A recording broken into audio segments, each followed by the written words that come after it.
What's up, guys? Welcome back to Newswave. In just a couple of weeks, Tokyo Game Show will take place, and we're expecting some pretty big announcements from there, I would say, based on all the developers and publishers going there, taking advantage of this being a good spot to announce some of their games while they're going through the different live streams. But naturally, as we would expect, some things have started to leak out. One collection in particular leaked out online from a distributor, and I was pretty excited to see it because I kind of thought this series was just kind of going away, but it looks like we're at least getting a collection for it. We'll be talking about that here today. Also, the PlayStation 5. After the reveal for the Series S, people are thinking, with rumors going around all over the place, that today could be the day that the PlayStation 5 reveals its price and its release date, and we're going to talk a bit about where all that's coming from and how likely it is, I guess. As always, guys, if you enjoy these videos, make sure the like button helps out a ton. And if you're brand new here, hit that red subscribe button down below as we head towards 500,000 subscribers. And we're going to start today with the game that took over the internet yesterday, and that is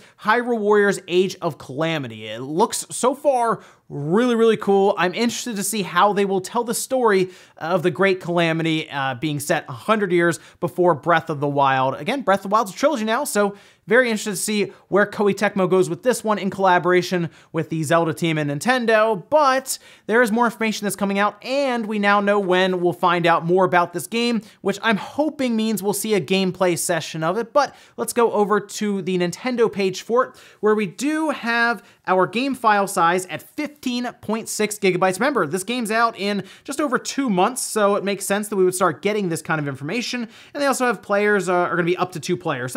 That's really cool to see all of that. And it looks like we will find out more information September 26th. That makes sense. That falls in line with Tokyo Game Show, where Koei Tecmo will be. And I kind of think they might just sit down and play the game. Like, that would be the best way to showcase it. Like, have like a little treehouse there, basically, you know, set up and just drop your developer switch on there and just start playing it and show it off. That would be the best way, I think, to sell people on it. And it would make sense to do that during kind of their block of time on live stream. I'm excited for this one, and here's hoping we get some really cool information on the 26th. Also, we found out what game will be the cover for Game Informer issue 329, and it is Kena Bridge of Spirits. That is a game that we did see during like that PlayStation 5 showcase a few months back, and it's going to be coming out at the end or late 2020. It sounds like they're trying to position it around when the PlayStation 5 will launch, but it's also going to be on the PS4 with a free upgrade path to the PlayStation 5, so good to see. If you're not going to be grabbing the PS5 immediately, you can still grab it on the PS4 and then jump to the PS5 when you're able to. But they did have quite a few things to say in an interview, and one that stuck out to me was the load times. That is something that people keep asking about with that super fast PlayStation 5 SSD that is being hyped up like crazy by Sony and developers. They actually put a number on it for how fast this game launches. So if you're sitting on the main menu, there's the icon, you would press accept, and apparently from there, it takes about 2 seconds, cold boot, not a resume, 2 seconds to get into the game. They mentioned in the interview that there was an animation I guess you can set up to play to go from the main menu into the game, but it loaded so fast they opted to just not have the animation because the animation took longer to execute than the game would load, which is really funny to think about that we are getting to that point. But Mark Cerny did mention that certain things will have to be slowed down so that you could do stuff like have Spider-Man ride the train as kind of a joke, because it wouldn't exist with the load times they are getting. They also talked about the DualSense and how things will move around on screen and you'll be able to feel it on the controller. And of course, those adaptive triggers giving you that sensation of a bow being pulled back. Either way, Kena, I think, is looking very good. I will be checking it out when it drops, I guess, around the PlayStation 5 launch day in November. And just in case you weren't feeling disappointed yet today, let's talk about Konami for a second, as there were some new trademarks that were filed that are giving people way too much hope for this being Konami. Let's go over to Gamatsu, who spotted the trademarks, and you can see, yes, that's right, Zone of the Enders. They're filed September 3rd in Europe, 2 different trademarks there. And then in Japan, ZOE, that was filed August 24th. And then we have Zone of the Enders filed August 24th as well. Both of those made published on September 8th. And this is Konami. Whenever I see this stuff, I'm like, oh, getting that new pachinko machine ready, right? That new slot machine. Look, they did Zone of the Enders Second Runner Mars on the PS4 with PlayStation VR support. That was cool.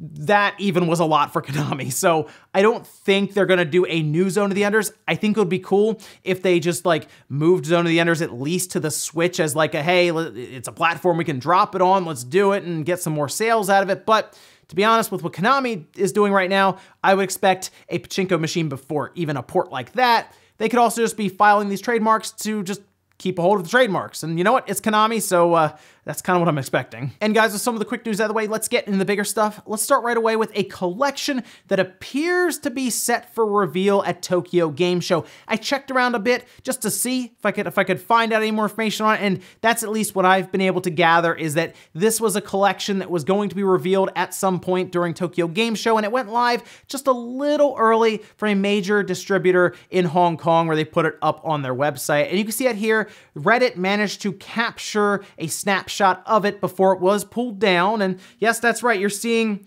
Ninja Gaiden Sigma Trilogy. This will be on the Nintendo Switch and PlayStation 4, and according to the listing, it would be releasing March 2021. Now, this collection will include Ninja Gaiden Sigma, Sigma 2, and then Razor Edge. So I didn't get a chance to play Razor Edge as much as I would have liked to, so if this collection does come out and all of that, I'll be playing that pretty quickly. I did play Sigma on the PS3, and then I played Sigma 2 on my Vita. It was a surreal experience, by the way, to have a game like that on the go. I know there was a Ninja Gaiden game on the DS, and I didn't play that one as much, but to have Sigma 2, that was Ninja Gaiden 2, just brought over to the Vita, so it was kind of like this portable experience. It was interesting to see. Now, the Ninja Gaiden games themselves aren't exactly like the most accepted when it comes to the Sigma series, because for what a lot of people say, some things were left out, specifically like the amount of violence and all that, but they also added a lot of things in too. So it's kind of a give and take on that one, but I did enjoy my time with it. I'm very happy to hear that Ninja Gaiden would be getting a collection after I was almost positive that series was being left behind, and I wasn't sure if we would ever really see much about it again. I'm hoping this means that we could lead to another Ninja Gaiden game at some point, and they're just kind of getting a collection together to see if they're still interested in it, maybe? Or maybe people just missed out on Sigma 2. I mean, it'd be cool to see it on the Switch because, of course, it'll have that portable aspect to it, it'd be really cool to see all these Ninja Gaiden games back to back to back to back on the Switch. I think it makes a lot of sense, and I'm surprised it hasn't happened yet. But after this Hong Kong distributor published it online, seems people are very excited, and hey, look forward to Tokyo Game Show, because that's about when I would expect this one to be unveiled. And then from there, 6 months or so, and we should be able to have Ninja Gaiden on the go. Next up, let's talk about the PlayStation 5, because after Microsoft dropped the information for the Xbox Series S, the price, the release date, all types of technical information about it, right? The PlayStation 5 and Sony started to trend on Twitter, and the reason for that is because now that Microsoft has seemingly broken the seal for the console pricing, everyone's expecting Sony to follow up with the pricing for the PlayStation 5 and the PlayStation 5 all-digital model. And I mean, it kind of makes sense now because we're already close enough to the release date of these systems in the first half of November. We're 2 months out, and I expect Sony to unveil it before Tokyo Game Show because they might want to run marketing and ad campaigns during Tokyo Game Show. It would only make sense, right? Have one good marketing push, including that event leading up to the release of the PS5 in November. Also, there are going to be a lot of developers and publishers there who are going to be making PS5 games, so they might want to know too. It's a whole thing right now, and I'm surprised we're to this point. But keep in mind, today is also the 25th anniversary for the PlayStation when it released in the US out west. So yes, that is also something that people are pointing to, that 25th anniversary date. And then we had a tweet from Game that seems to mention an announcement for the PS5 today. Let's take a look at that. Those awaiting pre-orders, please stand by for updates. PS5 have scheduled an announcement tomorrow, so things are about to kick off this week. Now, that was from the 8th yesterday, and this is from Game Guildford, and immediately I just got overrun by tweets for this, and people were taking screenshots of it and sending it to me, and I looked at this. This isn't the corporate Game account. This is like Game Guildford. This appears to just be a store in the Game franchise or the Game line.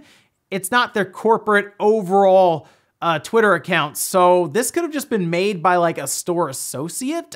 Hey, you know what? It is possible, because this is deleted. It is possible that they just took a guess, or maybe they were playing around. It's also possible that maybe there was a memo sent out to expect a pre-order announcement today, right? And they put that out there, just say, hey guys, get ready, it's finally gonna happen. And they realized they weren't allowed to do that. That seemed to be something that was thought of, is that they accidentally put it out there when they weren't supposed to. Now, the big issue with this is supposed to be PlayStation VR's week. Sony basically said, we're not gonna be doing much PS5 stuff this week. We're gonna talk all about PlayStation VR and what you can look forward to for it. So it would be weird for them to kind of backtrack a bit and then go, oh yeah, PlayStation 5 pricing and release date. It's possible, yes, but that would be kind of on the fly. Although, to be honest, Microsoft wasn't supposed to announce the Series S yesterday. They were supposed to announce it next week, when I thought Sony would be announcing their PlayStation 5 stuff as well. So things are already just completely messed up as it is. So you know what? Anything's possible right now. Seriously, anything could happen. Sure, the PS5 could get announced today with its release date and its pricing, and who knows, maybe they even show a new game, right? Completely possible. But if you do have to pre-order a PlayStation 5, you can still do it this week. That's right, because as you can see with this masterpiece right here, the truly exquisite PlayStation 5, that would be the 24-karat gold console, will be up for pre-order this week, September 10th, for over $8,000. That's right. So while there is a chance that the regular PlayStation 5 won't go up for pre-order or pricing or anything this week, you at least can get one that is made out of solid gold. It's just gonna cost a ridiculous amount of money. Anyway, you know how it goes with Newswave. If I talk about something like this in it, they'll announce the PS5 stuff like an hour or two after this video goes up, in which case, I'll see you on the second channel. Next up, let's talk about resellers and Nintendo. We had already talked about this previously with the Mario 3D All-Stars collection that had popped up on eBay for way too much money after resellers thought it would be a good idea to see if they could get $100, $120, $150 for it, and they were. It's still amazing to me. But now let's talk about that Mario Game & Watch that's supposed to be $50 that I figured would be almost impossible to get. It's already gone up for pre-order in several different countries, not in the US yet though, because they have to get FCC verification before they can start pre-orders.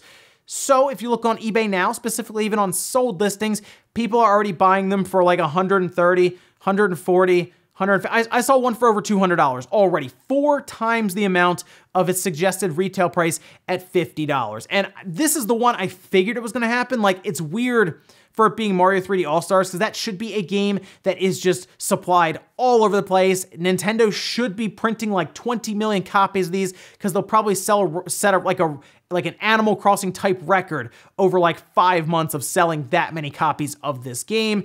The Game & Watch I figured would be limited just regularly, because it's a piece of hardware from Nintendo that they probably won't sell for very long. So there you go, they make like 5 of them and send them out, right? But it's crazy to me to see this already happening when we can't even pre-order here in the US because it has to pass the FCC first. So I am gonna have to find this thing as soon as it goes up for pre-order in the US, because I would like to do a tech wave on it, and I'd like to not have to spend hundreds of dollars on this little Game & Watch thing to then eventually just take apart. So here's hoping it does go up for pre-order and Nintendo supplies plenty of them, because once again, resellers are out in force for this. And in our last bit of news, let's talk about Ubisoft and this new term that's been getting thrown around, I think originally maybe by Microsoft with the initiative, and that is the quadruple-A game. So apparently Ubisoft's making 4 of them. I don't really know what quadruple A necessarily means. I believe Ubisoft said that AAA means like a marketing budget and development budget combined of like 50 million at least. I don't know what quadruple A means then. Who knows? This whole thing is getting out of control with this, right? But take a look at this. Apparently, Beyond Good and Evil 2, Skull and Bones, and 2 mystery games dubbed quadruple A are out there by Ubisoft, and it seems like they do refer to this even internally, as Timmer222 found that they have been updating their LinkedIn pages that way. All right, so I guess they tell each other that they are working on a quadruple A game. I don't think anyone really even knows what AAA and quadruple A actually means anymore, and what the difference between them is. I kind of think they just say quadruple A so that their game sounds like way more important than it really is, but like Skull and Bones, I mean, who really talks about Skull and Bones as much? I don't think I would even look at that and say quadruple A. Triple A is really just a marketing term at this point, and I guess quadruple A is like, how can we take that to the next level? I feel like you could maybe make the case for something that is a 10-year project, because that will probably cost a lot of money, like really developing for a game for 10 years. I guess like World of Warcraft, because it's been around for so long, you consider that a quadruple A game, right? It's just the amount of development money and marketing that's gone into that would probably be a lot, so sure, World of Warcraft's a quadruple A game, but like, it's so weird. These terms are so strange, and I mean, what do we go next? So 5 A's? Do we go plat eventually? We'll see. And we'll finish up with a comment of the day, as you're seeing here. This is from Tubby saying, Sonic 06 HD Remastered Edition coming 2021. So I'm sure that's supposed to be a joke comment, but that would probably sell. I mean, we're to the point where something that is so bad, it's good, right? Like if they were like, oh, we're gonna do Sonic 06 HD Remastered, we're not gonna do a lot to it, but we're gonna move it to current consoles and you can buy it for like 10 or 15 bucks. That would probably jump to the top of the eShop. That would be very popular on the PlayStation Network because it's like, it's Sonic 06 HD Remastered and all this 4K graphics and all of the glitches still intact, right? It is a meme, so it would probably do well. And you know what? We're going into that anniversary, right, for Sonic, 30th anniversary next year. You might as well highlight the good and the bad, and that is so bad that it's good. So you should probably market that, capitalize, and make a bunch of money on it. Seriously, you know what?